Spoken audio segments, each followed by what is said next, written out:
boa noite, queridos amigos espíritas, simpatizantes da doutrina, que estão mais uma vez ligados na Biguaçu FM, a 98.3. Estamos iniciando mais um programa Conhecendo o Espiritismo e vamos ouvir agora o hino de louvor a Deus na voz de Marcos Viana, o Pai Nosso.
Boa noite a todos mais uma vez. O programa Conhecendo o Espiritismo é apresentado todos os domingos, das 18 às 19 horas, sempre alternando o seu comando entre o Grupo Espírita Caminho da Luz e o Centro Espírita Fé, Esperança e Caridade, ambos filiados à Federação Espírita Catarinense e Brasileira. O programa de hoje está a cargo do Grupo Espírita Caminho da Luz. Hoje nós abordaremos um tema muito importante, que é a doença na visão espírita. Quem de nós não passa ou já não passou por algum tipo de doença, seja ela física, emocional, espiritual? Então, à luz da doutrina espírita, nós vamos conversar um pouco sobre esse tema tão relevante e que por vezes nos deixa revoltados, ora desamparados e até desesperados. Esperamos trazer um pouco de consolo, um pouco de esperança, que graças a Deus é proporcionado pela doutrina espírita. Então, para iniciar o programa de hoje, nós vai iniciar o primeiro bloco falando sobre a doença na visão espírita. Todos nós que estudamos o Espiritismo e seus princípios, sabemos da grande contribuição à medicina e a todos que lidam com a saúde humana, ou que desejam compreender mais a fundo o mecanismo da dor e do aprendizado. A Organização Mundial da Saúde define saúde como um estado de completo bem-estar físico, mental e social. O Espiritismo, porém, amplia essa visão e ensina que saúde é o estado de completo bem-estar físico, psicológico, social e espiritual, considerando esses fatores como os grandes responsáveis pela influência do ser humano em sua passagem pela existência terrena. Diferentemente da medicina do corpo, que trata da doença e de seus efeitos, e não do doente enquanto causa das doenças, que ainda é exercida em larga escala nos dias de hoje, o Espiritismo revela um novo modelo, o da medicina da alma. No modelo médico espírita, o ser humano é um conjunto complexo, constituído de corpo físico, corpo sutil e alma.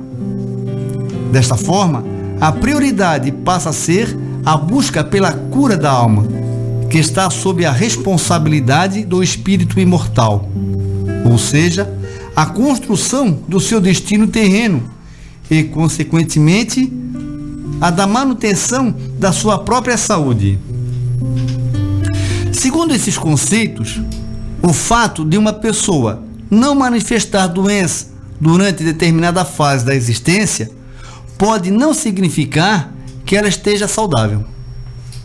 Assim, uma pessoa pode apresentar-se aparentemente saudável durante um período, mas já trazer no perispírito as marcas profundas da doença, que irá se manifestar um pouco mais tarde, segundo a lei da ação e reação. Ou colhemos o que semeamos, que tem no tempo o principal fator desencadeante. Segundo os princípios espíritas, a questão saúde e doença está profundamente vinculada à lei da causa e efeito, ao karma. André Luiz explica no livro Ação e Reação que karma designa causa e efeito, porque a toda ação corresponde a uma reação. Isso significa que pode estar ligado às ações de vidas passadas ou mesmo dessa. Assim, o karma seria uma espécie de conta do destino criada por nós mesmos. Faz parte do sistema de contabilidade da justiça divina, que manifesta-se de acordo com suas leis perfeitas, não para punir seus filhos, mas como instrumento de reparação e educação. Segundo esse princípio, a criatura humana tem de dar conta de tudo que recebe da vida, de todos os empréstimos de Deus, os patrimônios materiais, o trabalho, os bens, a conta bancária, a inteligência, o tempo, os relacionamentos, títulos e também do corpo físico que lhe é concedido para o aperfeiçoamento espiritual.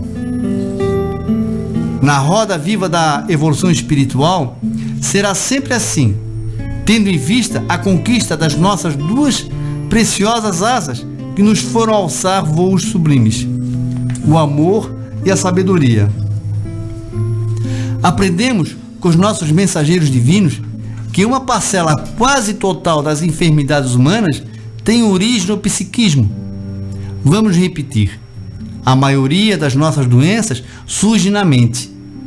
Assim, o orgulho, a vaidade, o egoísmo, a preguiça e crueldade são vícios da alma.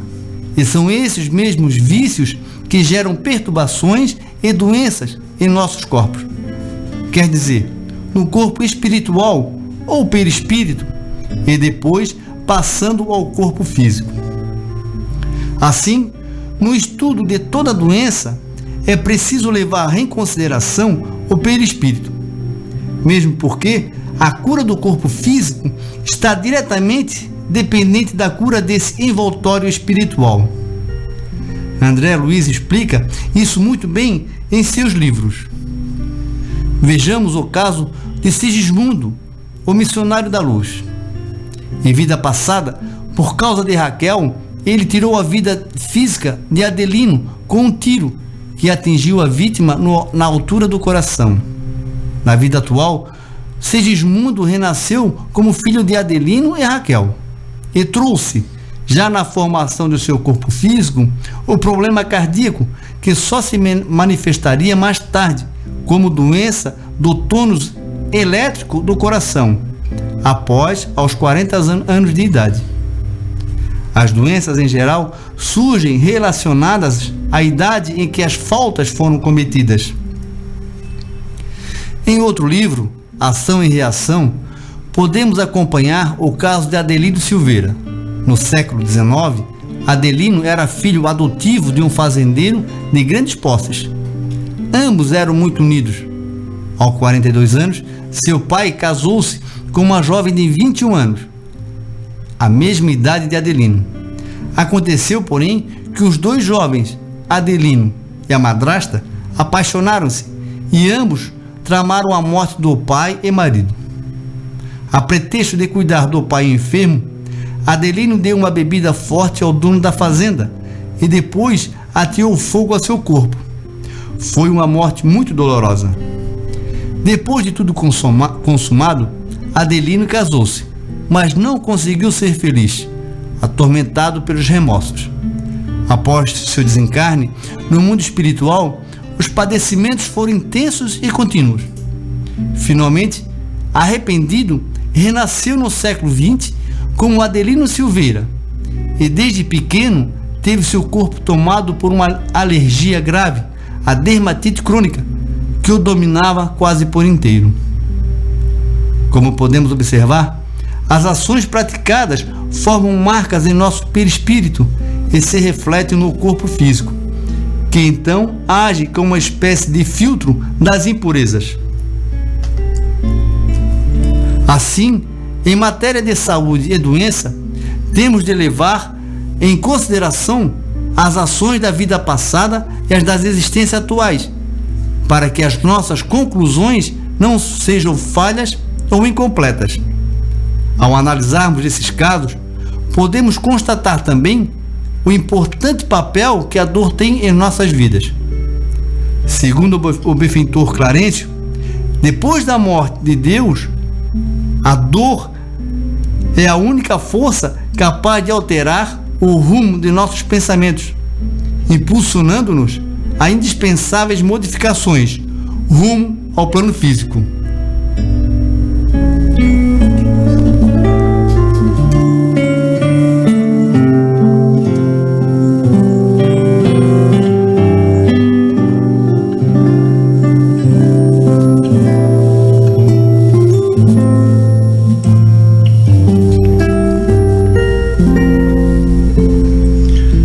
Agora, meus irmãos, vamos ouvir uma mensagem de Haroldo Dutra Dias, que significa vaso purificador.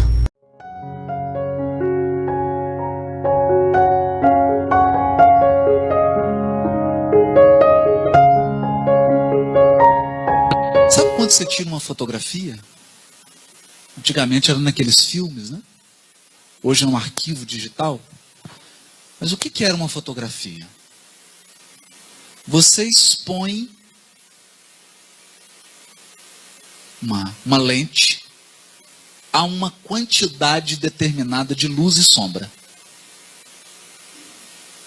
Essa máquina registra essa percentagem, esse percentual de luz e sombra, seja num filme físico ou em forma digital. Você tirou uma foto. Pois bem, o espírito imortal, nessa metáfora, é um fotógrafo. É um fotógrafo. Cada gesto de bondade ou de maldade, de equilíbrio ou de desequilíbrio, cada emoção luminosa ou emoção pesada é registrada como uma fotografia no seu perispírito.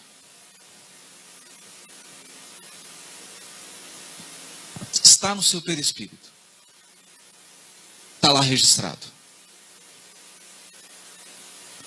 Aquilo é um imã. Um imã. Aquilo é um imã. Durante muitos séculos nós fomos educados religiosamente a imaginar que Deus está com uma beca preta num tribunal julgando seus filhos. Não. Esqueçam a beca, esqueçam o tribunal. A única coisa que Deus faz nesse universo é salvar seus filhos deles mesmos. Porque cada fotografia que você tira é uma força que você incorporou. Então, se eu tomo de um punhal aqui agora e mato o Mateus, sem nenhum trocadilho, eu tirei uma fotografia tenebrosa que ficará incorporada ao meu perispírito.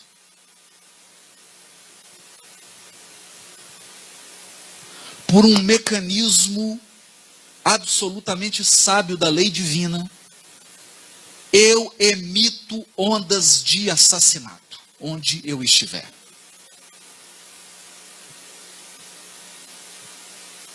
Eu respiro o homicídio.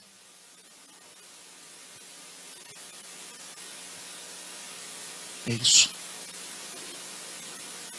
Aqueles que lesaram financeiramente os outros, eles emitem ondas de lesão. Ele pode parar, tem 500 carros parados aqui, o dele é que o vidro vai ser quebrado.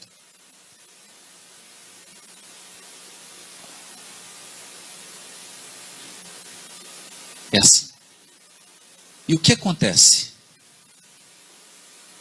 O aperfeiçoamento espiritual chama-se, no Evangelho e nos livros da obra subsidiária que usam as figuras do Evangelho, de redenção espiritual. Redenção espiritual é quando você atinge um nível de evolução espiritual que você não precisa mais dos filtros da carne. Hã? Não, eu não estou falando grego. O que é isso? Eu chego no plano espiritual. Os benfeitores olham para mim. Pelo cheiro que eu emito, e não adianta perfume francês. Pela cor que eu emito. Pela densidade da vibração que eu emito. Eles olham e falam assim. Vou pegar minha mulher, senão alguém pode ficar chateado, né? Vou dar um exemplo ruim, né? Olha, essa aqui já enganou 20 maridos, já praticou tantos abortos, já fez isso, está gravado. Esse aqui já lesou 50 sócios, já matou não sei quantos, já tomou a esposa de 20, já fez isso, fez isso, fez isso. Está gravado. E aí você vira para o benfeitor e fala assim: eu quero me purificar. Eu quero lavar minha alma, literalmente. Eu preciso lavar meu perispírito. Lavar. O que eu faço? Nós vamos te mergulhar num vaso milagroso. Ele, nossa, puxa vida, é fácil assim. Então é mais ou menos como um batismo, joga uma aguinha em cima, mais ou menos. A mesma coisa. Você já está, nossa, vai ser bom, né? Como é que é esse vaso? Esse vaso é o seguinte, nós vamos te mergulhar nele.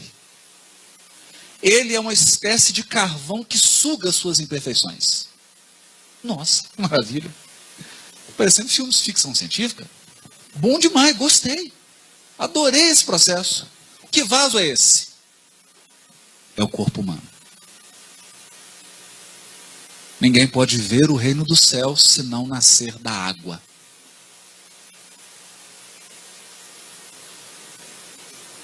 Aí vem aquele espírito e os pais estão bonitinhos. Ele vem com a paralisia cerebral. Aí os pais entram aqui na casa espírita e choram quando conversam com a gente. E a gente fala para eles: solta foguete e faz uma festa. Porque o perispírito do seu filho está sendo limpo.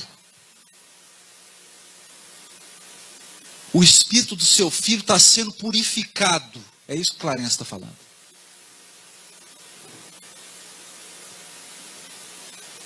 Purificado. Todas as doenças do corpo físico têm sua gênese, diz Clarence, em processos de adoecimento da alma. É um perispírito deformado que está tendo a oportunidade de tirar a deformação, passando isso para a carne. O corpo, então, é uma esponja. E a gente tem uma vaidade tão grande com ele, né? Não, tá certo, você tem que dar uma ajeitada, não vamos também, né, gente? O vaso tem que estar limpo. É isso. Aí você se pergunta: por que aquela pessoa tinha 5 pessoas no carro? E caiu, o carro capotou 20 vezes, só ele desencarnou. Por quê? Porque só ele tinha o imã nele. As 50 carros estacionados no Mineirão, aquele foi arranhado. Coincidência? Será que o criminoso, quando decide fazer a maldade, consegue fazer com qualquer um? Será? Será que a lei divina cochila? Ou há um processo de absoluta sintonia?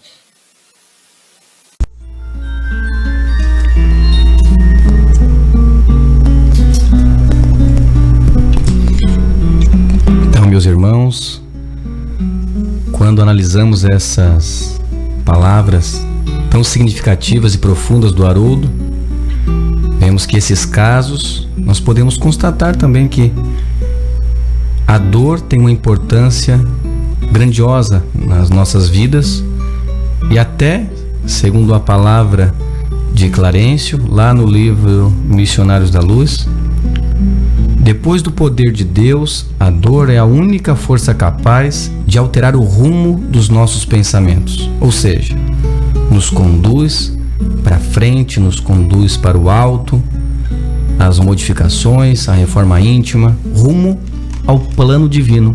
Palavras de Clarencio. Vamos ouvir agora uma música de Alan Filho, Dor e Confiança. Na 98 FM, programa Conhecendo o Espiritismo.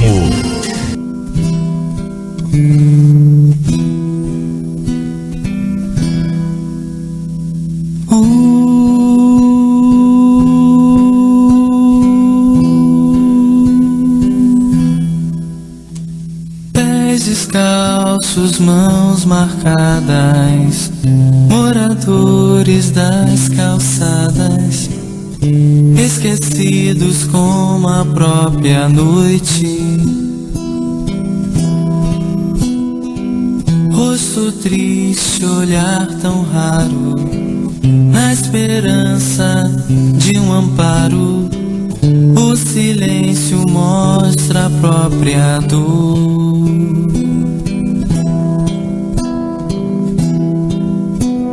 Sem perceber,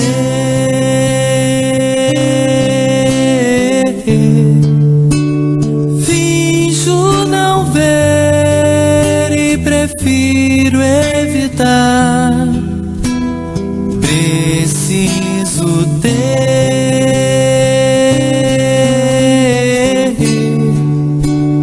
olhos de ver e mãos de ajudar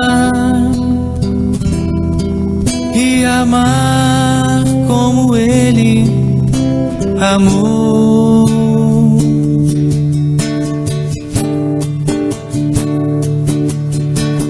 Pés descalços, mãos marcadas, Jesus Cristo nas calçadas, esquecido como a própria noite.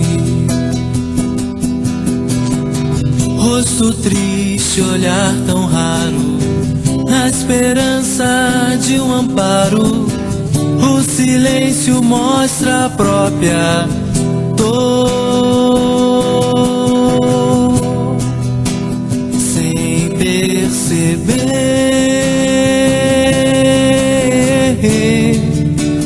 finjo não ver e prefiro evitar. Preciso ter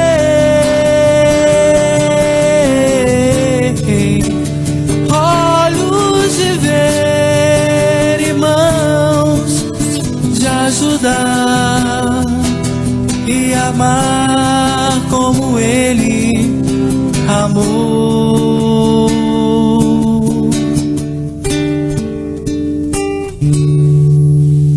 Pés descalços, mãos marcadas, Jesus Cristo nas calçadas, esquecido como a própria noite.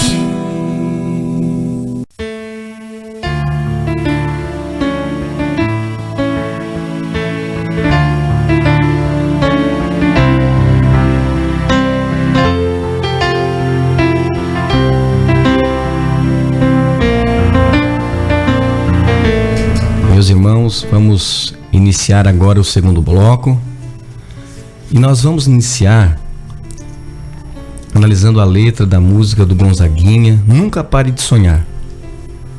É uma letra que vai trazer algumas reflexões baseadas no livro Cura e Libertação, de José Carlos de Luca, que inicia da seguinte forma: ontem um menino que brincava me falou, hoje é a semente do amanhã. Para não ter medo que este tempo vai passar, não se desespere e nem pare de sonhar. Nunca se entregue, nasça sempre com as manhãs. Deixe a luz do sol brilhar no céu do seu olhar. Fé na vida, fé no homem, fé no que virá. Nós podemos tudo, nós podemos mais. Vamos lá fazer o que será. Essa música, sem dúvida, ela pode ajudar a todos nós na recuperação das nossas próprias forças durante inevitáveis crises que todos atravessamos, sem exceção. Mais cedo, mais tarde, estando no planeta, nós passamos por dificuldades. A melodia da canção é gostosa de ouvir, suave, traz uma incrível sensação de alegria e de esperança. E a letra tem propostas firmes que nos colocam na trilha da cura e da libertação. Esperamos que você, ouvinte amigo, depois possa ouvi-la conosco. Vamos reproduzi-la aqui. Tente apreciá-la, porque agora nós queremos conversar sobre as ideias tão belas que Gonzaguinha escreveu e que nos farão muito bem.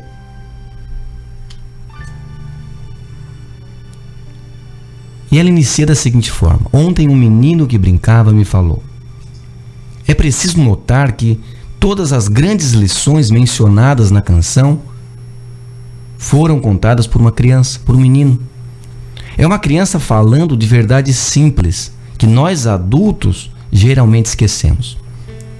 É possível se pensar que a pessoa, quando se torna adulta, parece perder um pouco da percepção das coisas mais simples e geralmente são essenciais para uma vida feliz. A luta pela sobrevivência material pode nos envolver num emaranhado de preocupações de tal ordem que nos tornamos pessoas tensas, pessoas medrosas, azedas, carrancudas, agressivas e até mal-humoradas. E o pior de tudo é que esses estados emocionais em nada contribuem para a resolução das nossas dificuldades. Ao contrário, pioram tudo, desde a nossa aparência física, e não percebemos, passando pela saúde, pela nossa energia, até chegar aos nossos relacionamentos. E aí a nossa vida de relações, emocional, pode começar a definhar. Certamente por isso é que a canção fala de um menino dando conselhos tão especiais a um adulto em dificuldades. E esse menino brincava enquanto falava das coisas profundas. Mas não seria um paradoxo? Parece que não combina. A criança que brinca ensina o adulto desorientado. Não estaria o Gonzaguinha chamando a atenção para o fato de que talvez estejamos nos levando a sério demais e perdendo o foco daquilo que de fato é importante em nossa vida? Porque uma criança que brinca precisa nos acordar para essas verdades tão esquecidas. Por que será? O que estamos esquecendo que uma criança pode nos lembrar? Muito provável que estejamos nos esquecendo de uma das perguntas mais profundas que Jesus nos fez. Está lá em Mateus 16 e depois 26. Pois que lucro terá uma pessoa se ganhar o mundo inteiro, mas perder a sua alma? Ou o que poderá dar o ser humano em troca da sua alma? De que adiantaria conquistar toda a riqueza do mundo se tenho que perder a minha alma para isso? Perder a alegria de viver, deixar de ser a pessoa que realmente sou, perder o convívio com a família, perder amigos, a saúde, perder a espontaneidade. Tem gente que perdeu a sua identidade, responde o que os outros querem ouvir, fazem o que os outros querem. Perder o sorriso, o prazer de se divertir, não ter tempo para estar ao lado de quem se ama. Aliás, tudo o que nós precisamos para ser feliz, o dinheiro não pode comprar. E o que faremos com tanto dinheiro, fama, posição social, se perdermos as coisas mais sagradas da vida? Nós não estaríamos vendendo nossa alma ao mundo? E o que as coisas deste mundo poderiam nos dar que sejam capazes de vestir nossa alma de alegria verdadeira e duradoura? Nada, absolutamente nada, porque fama, poder e dinheiro não preenchem os buracos da nossa alma. Podem nos dar conforto e bem-estar, mas não compram a nossa felicidade. A nossa qualidade de vida tem aumentado substancialmente ao longo dos últimos 50 anos. Hoje desfrutamos de conforto, comodidade, melhores condições de higiene, temos lazer, temos informação, cultura, entretenimento. No entanto, paradoxalmente, os remédios antidepressivos são os mais vendidos em todo o mundo.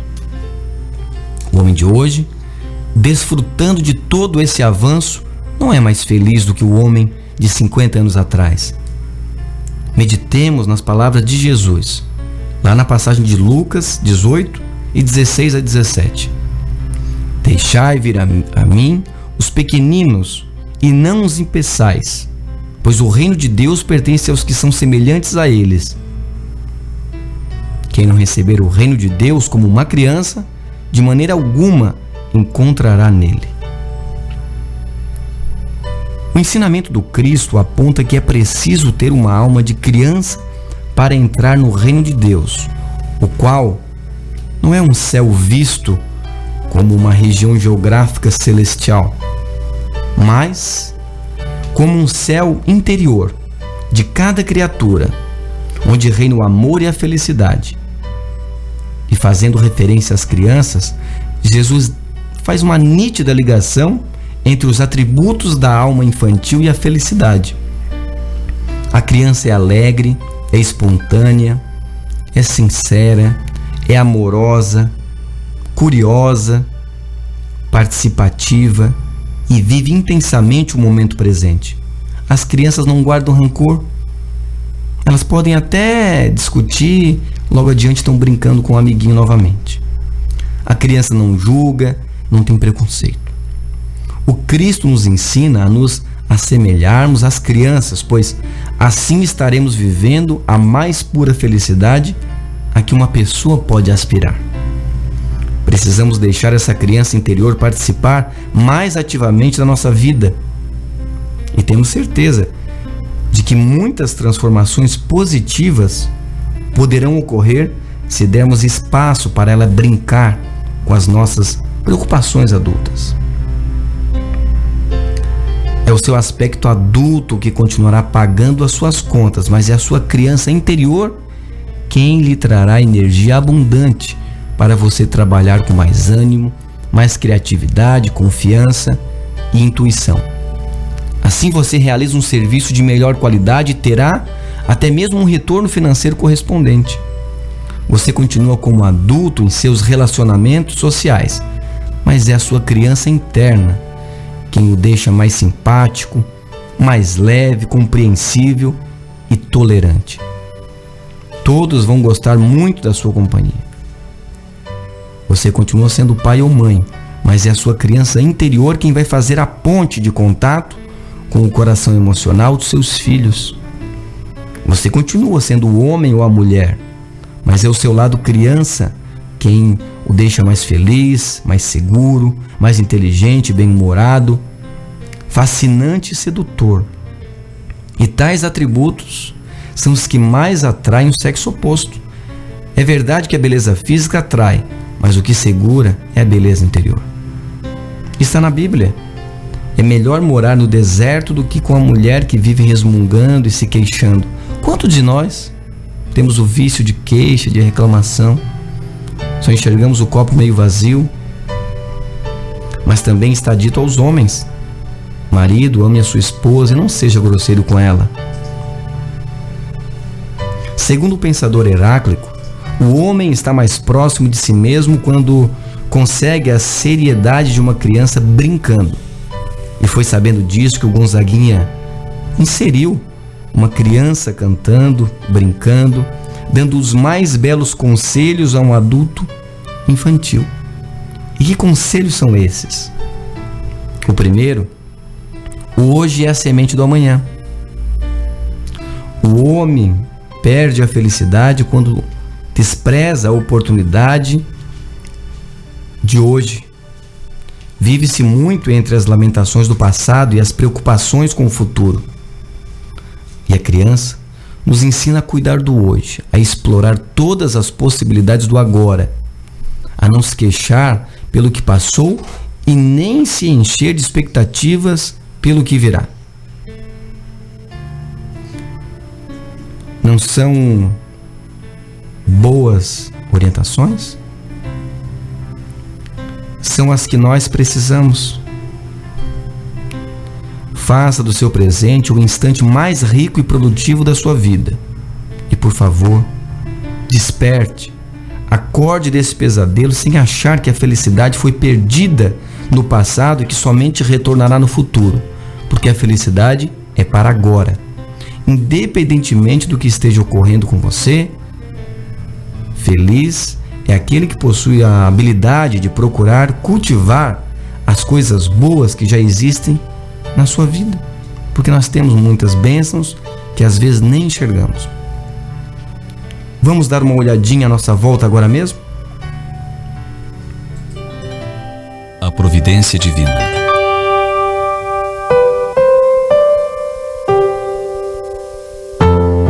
Você já se deu conta de que o não de Deus é a melhor resposta? Já percebeu quantas vezes você pediu alguma coisa ao Criador e não obteve êxito? De um modo geral, não apreciamos a resposta negativa. Porém, passado um tempo, concluímos que o que Ele nos enviou foi o melhor. O adágio popular diz que Deus escreve certo por linhas tortas. A verdade é que Deus escreve certo por linhas certas. Lemos há algum tempo a história de uma americana que relaciona muitas situações de sua vida em que a providência divina se apresentou de forma diversa à solicitada. Por exemplo, A filha chegou muito chorosa da escola porque não conseguiram um papel para a peça de teatro de final do ano. Era o que ela mais queria, mais ansiava. Por alguns dias, permaneceu tristonha, até irromper portas adentro do lar, eufórica. A receber um convite para um curso muito importante em outra cidade. Era necessário se apresentar imediatamente. Se ela fizesse parte do elenco da peça da escola, não poderia agora cursar o que lhe era decisivo para a carreira profissional. Em outro momento, o marido foi transferido para uma outra cidade. Veio o impasse. Seguir a família também ou não? As crianças teriam problemas na escola. Ela, Betty, precisaria deixar o emprego. Como conciliar tudo? Acreditando que seria terrível viverem separados, oraram muito pedindo para que a transferência do marido não se concretizasse. Em vão. Oraram para que ela conseguisse um emprego para si e escola para os filhos na outra localidade. Também em vão. O marido passou a vir para casa só nos finais de semana. Então, quando ninguém esperava, uma reviravolta administrativa, uma tarefa que se findou antes do previsto, e eis, todos juntos sem mudança. O não de Deus para os seus pedidos fora mesmo providencial. Até quando o pai de Betty, já idoso, adoeceu, Deus não atendeu o que lhe foi pedido. Todos oravam para que se curasse das mazelas. Betty se lembrou de uma frase do marido: "Tenha fé na resposta de Deus, querida." Descobriu que estava orando incorretamente. Pediu então: "Meu Deus, sei o que desejo, mas pode não ser essa a melhor resposta para meu pai.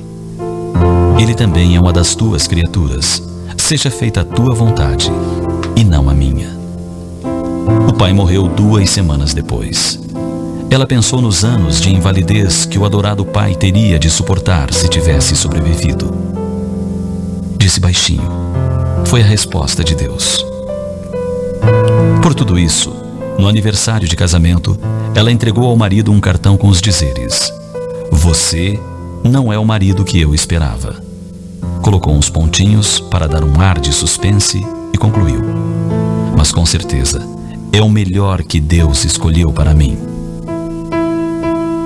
Ele sorriu e entendeu. Analisar o que nos ocorre é importante. A resposta divina sempre chega, embora de um modo geral não exatamente como se quer. Assim, é o concurso que hoje não se consegue vencer, o imóvel cuja negociação não dá certo, até o casamento idealizado e que acaba no noivado. Tudo tem sua razão de ser, a razão que a divindade conhece e que devemos buscar entender.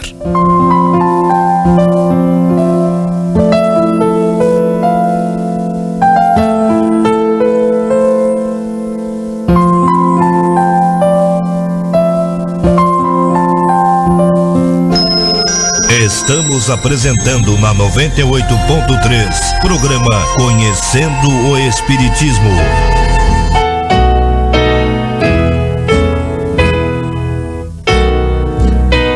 Dar fim à própria vida, abrir mão de todas as possibilidades por uma possível paz, é o caminho que muitos seguem de forma consciente ou não. Mas ao invés de se mostrar uma solução, transforma-se num longo caminho de dor e sofrimento. Salve uma vida, salve muitas vidas. Onde houver gente feliz, pode estar o próximo suicida. Vamos todos, numa corrente de amor ao próximo, diminuir o número de suicidas. Uma campanha Centro Espírita a Caminho da Luz, de Biguaçu. Centro Espírita a Caminho da Esperança de Brusque. Web Rádio Fraternidade. www.radiofraternidade.com.br.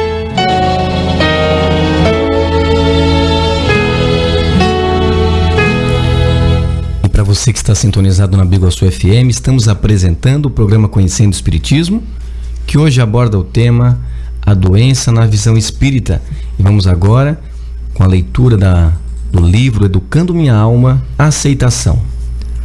Aceitar significa receber o que é oferecido, estar conforme com admitir. Aceitação é o ato de aceitar. Nascemos para que, ao longo da vida, possamos conquistar novas virtudes.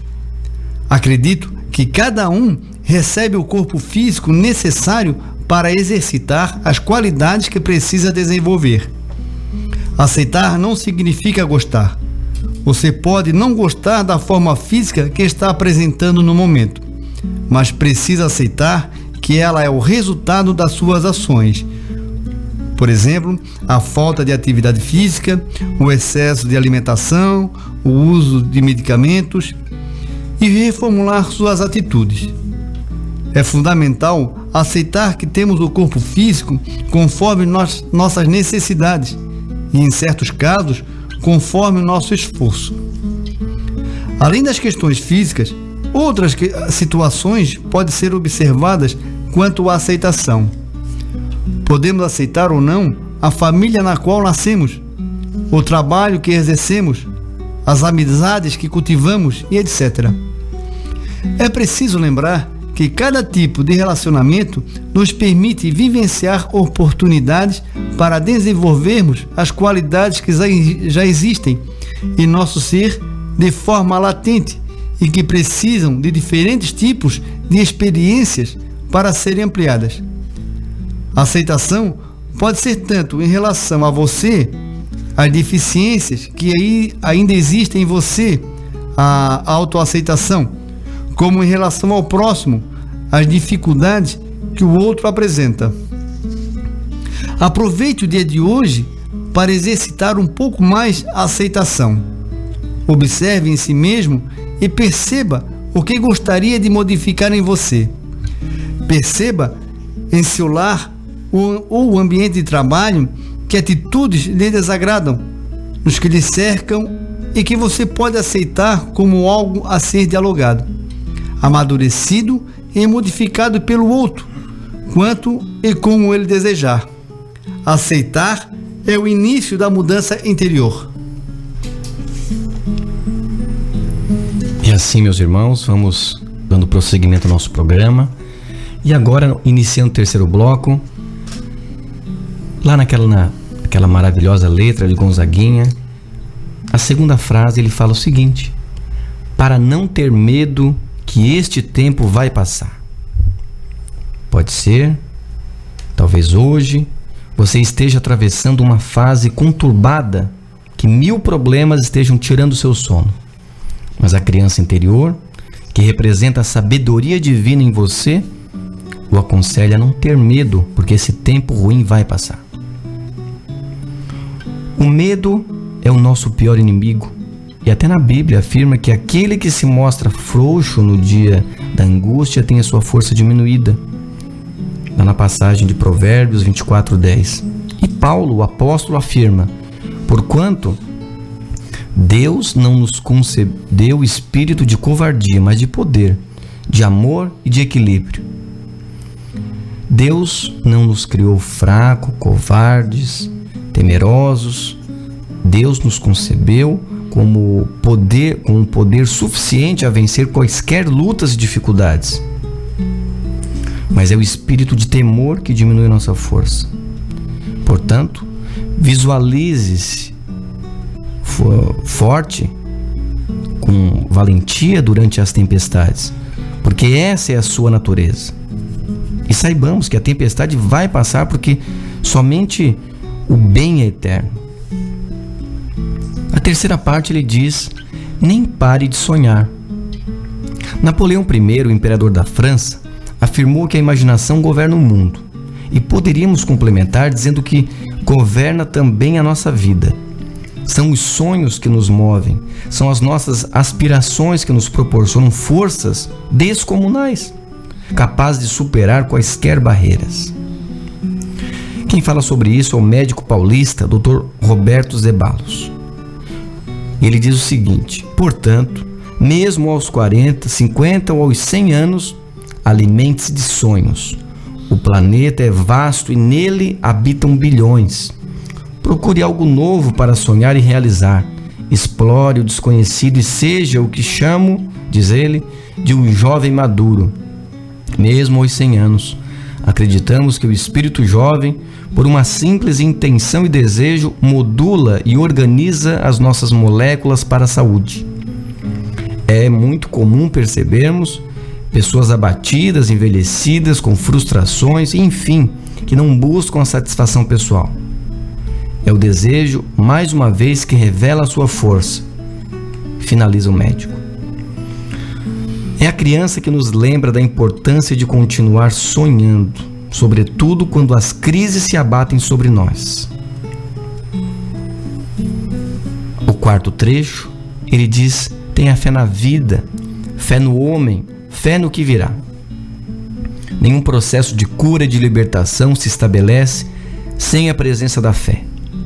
Na canção, o menino abre a fé em 3 perspectivas. É preciso primeiramente ter fé na vida, isto é, ter a certeza de que a vida sempre está ao nosso lado. A vida não pode estar contra nós, porque nós somos também vida de Deus.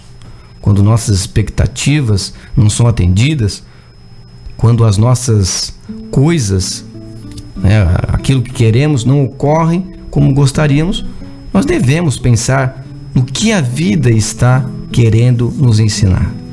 Que muitas vezes nos parece um mal, nada mais representa do que a bondade de Deus nos guiando para outros caminhos.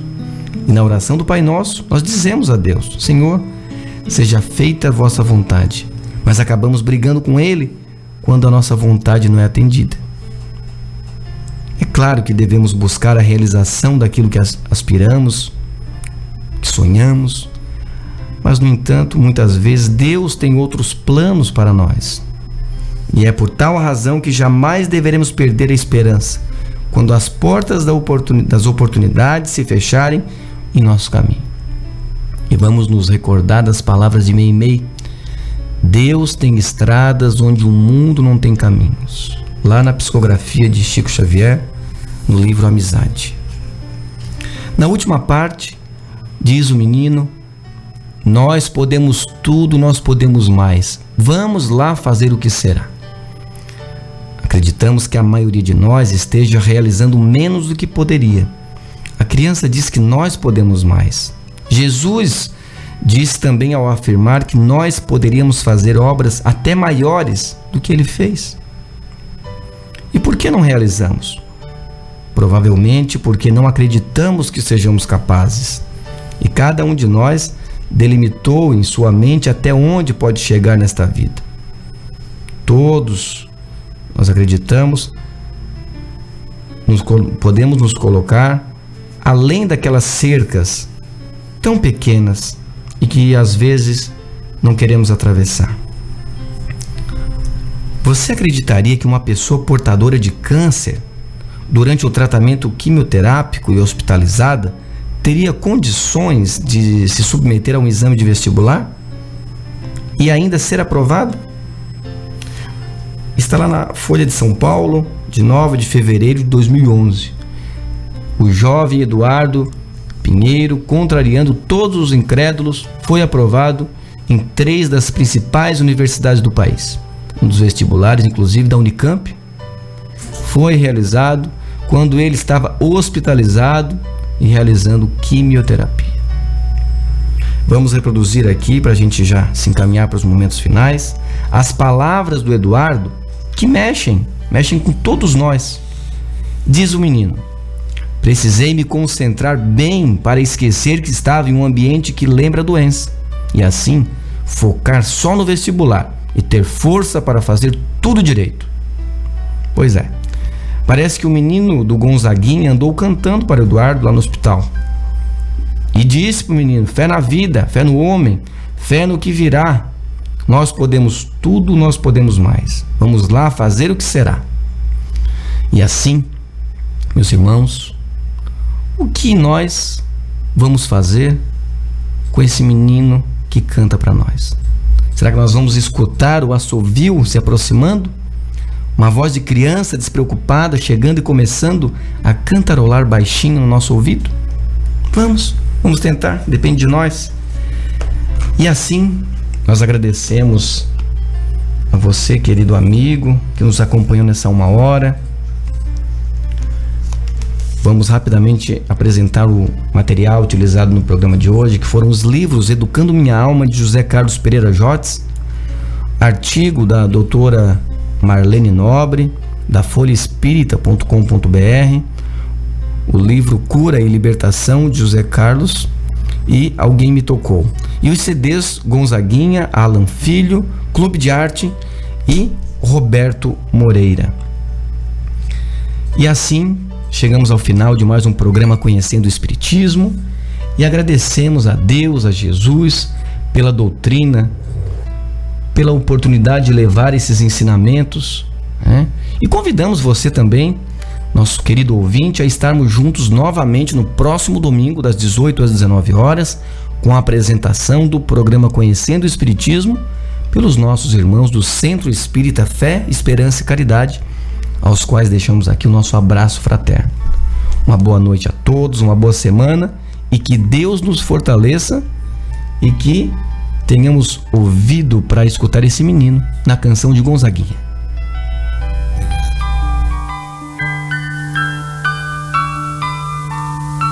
Ontem um menino que brincava me falou: hoje é semente do amanhã. Para não ter medo que esse tempo vai passar, não se desespere, nem pare de sonhar. Nunca se entregue, nasça sempre com as manhãs. Deixe a luz do sol brilhar no céu do seu olhar. Fé na vida, fé no homem, fé no que virá. Nós podemos tudo, nós podemos mais. Vamos lá fazer o que será.